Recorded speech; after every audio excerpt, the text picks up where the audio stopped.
ይቺ የምትመለከቷት እህታችን ሰልፍ ላይ ነው ያለችው። 116ኛ ሰልፍ ላይ ተሰልፋለች ማለት ነው። እዚህ ጋር የምትመለከቱትም እንግዲህ የመኪና ሰልፍ ምን ያህል ረዥም እንደሆነ እያሳየችን ትገኛለች። ታዲያ እናንተ ምን አሰባችሁ? ይህ የምትመለከቱት የመኪና ሰልፍ የምን ይሆናል ብላችሁ አሰባችሁ? አዎ ብዙዎቻችሁ ልትሳሳቱ ትችላላችሁ። በአሜሪካን ሀገር ይህ ሁሉ የምትመለከቱት ሰልፍ እናንተ እንዳሰባችሁት የነዳጅ ሰልፍ አይደለም። ተመሳሳይ አይነት ሰልፎችን ልታዩ የምትችሉት ምናልባት በኢትዮጵያና በሌሎች ሀገራት ሊሆን ይችላል። ነገር ግን በአሜሪካን ሀገር ተመሳሳይ አይነት ሰልፎችን ስታዩ የነዳጅ ሰልፎች ብቻ አይደሉም። እነኚህ የተሰለፉ ሰዎች የቸገራቸው ምግብ በነፃ ለማግኘት የተሰለፉ ሰዎች ናቸው።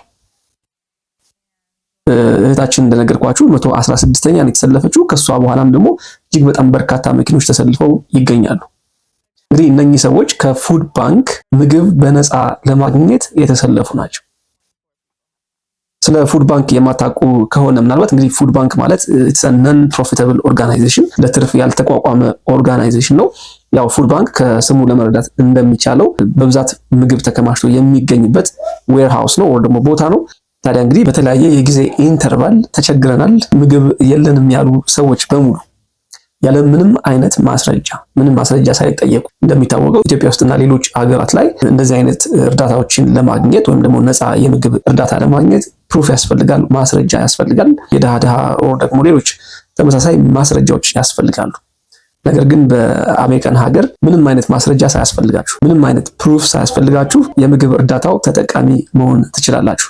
በፉድ ባንኩ በመገኘት እንደተመለከታችሁት እጅግ ኤክስፔንሲቭ መኪናዎችን ሁሉ በመያዝ ከፉድ ባንኩ በነፃ ምግብ ማግኘት ትችላላችሁ። ይህ ነን ፕሮፊታብል የሆነ ወይም ደግሞ ያለ ትርፍ የተቋቋመ ድርጅት ታዲያ እንግዲህ ከተለያዩ ቦታዎች እርዳታ ያገኛል።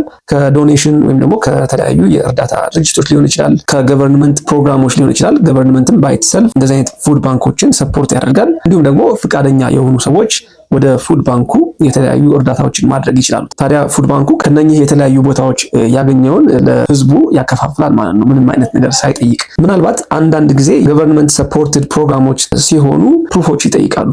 በትክክል የተጎዱ በትክክል እርዳታው ለሚያስፈልጋቸው ሰዎች ለማቅረብ ሲባል ምናልባት አንዳንድ ማስረጃዎችን ሊጠይቁ ይችላሉ። በፋሚሊ ውስጥ ምን ያህል ሰው አለ፣ እድሜያቸው ምን ያህል ነው፣ እንዲሁም ደግሞ የኢንካም መረጃዎቻችሁን ሊጠይቁ ይችላሉ። ከዛ በተረፈ ግን ብዙ ጊዜ መረጃ እንኳን ቢጠይቋችሁ መረጃውን የሚጠይቋችሁ ሊያስከፍሏችሁ ወይም ደግሞ ለዛ እርዳታ ብቁ አይደላችሁ የሚሏችሁ ሳይሆን ሪከርድ ለማስቀመጥና ምናልባትም ለመረጃ ለመጠቀም ያክል ብቻ ነው ማለት ነው። ሶ በአሜሪካን ሀገር በተለይ ከፉድ ባንኮች ጋር በተገናኘ ምንም አይነት ስትሪክት የሆነ ወይ ደግሞ ጠንካራ የሆነ ህግ የለም። ኤኒዋን ኤሊጂብል ነው ወይም ደግሞ በምግብ እርዳታው ተጠቃሚ መሆን ይችላል። ታዲያ እንግዲህ ይህንን ቪዲዮ ስመለከት በጣም የገረመኝ ነገር ምንድነው? ከስር ኮሜንቱ ላይ ገብቼ ስመለከት በርካቶች የሰጡት አስተያየት እጅግ በጣም የሚገርም ነው። ምናልባትም የብዙዎቻችሁ ጥያቄም ይሆናል ብዬ ስላሰብኩ ነው።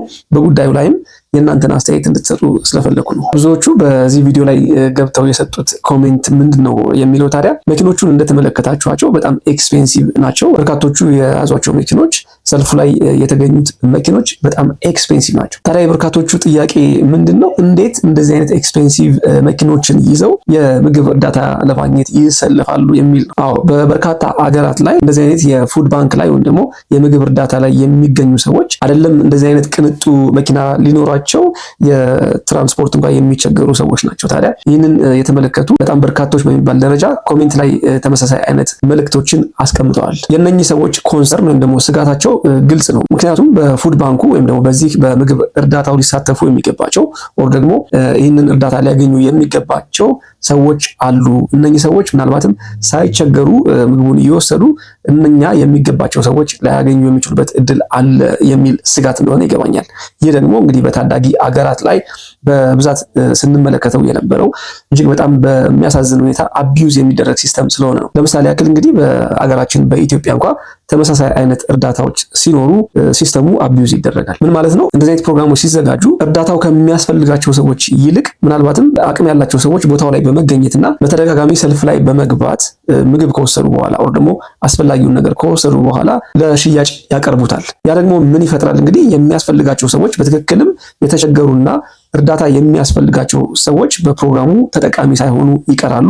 አደሴም ታይም ደግሞ ለእርዳታ የቀረበው ምግብ በእነኚህ ሲስተሙን አቢዩዝ በሚያደርጉ ሰዎች ለሽያጭ ይቀርባል ማለት ነው። ታዲያ ብዙ ጊዜ ተመልክታችሁ ከሆነ በታዳጊ ሀገሮች እንደዚህ አይነት ሲስተሞች ሲኖሩ ወር ደግሞ እንደዚህ አይነት ፕሮግራሞች በሚዘጋጁበት ጊዜ ፕሩፍ ይጠየቃል፣ ማስረጃዎች ይጠየቃሉ። እነኚህ ማስረጃዎች እንግዲህ ፕሮግራሙን ለመጠቀም የሚመጡ ሰዎች በትክክልም የተቸገሩ ስለመሆናቸው የሚያሳይ ማስረጃ መሆን ይኖርበታል። ስቲል እንደዚህ አይነት ሲስተሞችም ተዘጋጅተው አቢዩዝ ይደረጋል። ምን ማለት ነው? ፌክ ማስረጃዎችን አጽፈው የሚመጡም ቀላል የማይባል ቁጥር አላቸው ማለት ነው። እንግዲህ በተደጋጋሚ የተመለከትነውና የታዘብነው ጉዳይ ስለሆነ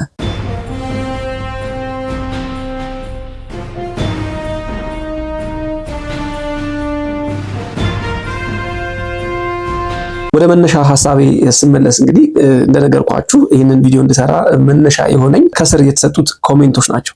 ታዲያ ኮሜንቱን ከተመለከትኩ በኋላ በትክክል እነኚህ ሰዎች የተመለከታቸዋቸውን አይነት ኤክስፔንሲቭ ወይም ደግሞ ውድ መኪኖች ይዘው የተሰለፉ ሰዎች በፕሮግራሙ መረዳት የፈለጉ ወር ደግሞ የምርም ተቸግረው ነው ወይ እርዳታው አስፈልጓቸው ነው ወይ? በተደጋጋሚና በብዛት ሰዎች ይህንን ያሉበት ምክንያት ሲገባኝ እነኚህ ኤክስፔንሲቭ ወይም ደግሞ ውድ መኪና የያዙ ሰዎች ምናልባት የምግብ ችግር ካለባቸው በትክክልም ተቸግረው ከሆነ የያዙትን መኪና በመሸጥ ችግሩን ከበር ማድረግ ይችላሉ። ከነሱ በላይ የተቸገሩ ሌሎች አሉ። ኤክስፔንሲቭ መኪና አይደለም፣ ቀደም ብዬ እንደነገርኳችሁ ሌሎች ቀላል የሚባሉ ነገሮችን እንኳን መሸፈን የማይችሉ አቅም የሌላቸው ሰዎች ባሉበት ሁኔታ እነኚህ ኤክስፔንሲቭ መኪና የያዙ ሰዎች ውድ መኪና የያዙ ሰዎች እንዴት የምግብ እርዳታው ላይ ሊገኙ ቻሉ የሚል ነው። ከተሰጡ ኮሜንቶች ውስጥ እንግዲህ ያነበብኩት አንድ ኮሜንት እጅግ በጣም ነበር ያዝናናኝ። ምን ያለ መሰላችሁ? አሜሪካ ሃዝ the richest poor people ይላል። ለተነሱት ጥያቄዎችና ለተጻፉት ኮሜንቶች አክቹሊ የተሰጡ ምላሾችንም ስመለከት ነበረ። ምናልባት በአሜሪካን ሀገር እንደምታውቁት የስራ ገበታችሁ ላይ ለመገኘት መኪና ቤዚክ ኒድ ነው፣ አስፈላጊ ነው፣ ግዴታም ነው። ከዛም በተጨማሪ እንግዲህ ልጆችም ካሉ ልጆችን ፒክ ለማድረግም ሆነ ድሮፕ ለማድረግ መኪና አስፈላጊ ነገር ነው። ታዲያ እነኚህ ሰዎች ከዛም ባለፈ ለነዳጅ የሚያወጡት ወጪ አለ። እነኚህ ሁሉ ተደማምረው እንግዲህ ምናልባት ለግሮሰሪ ወይም ደግሞ ለቤት አስቤዛ የሚሆን ቀሪ ገንዘብ ላይኖራቸው ይችላል። ታዲያ በእነኚህ በዘረዘርኩላችሁ ምክንያቶች እነኚህ ሰዎች መኪናቸውን መሸጥ ኢንትረስትድ አይደሉም ኦር አልፈለጉም።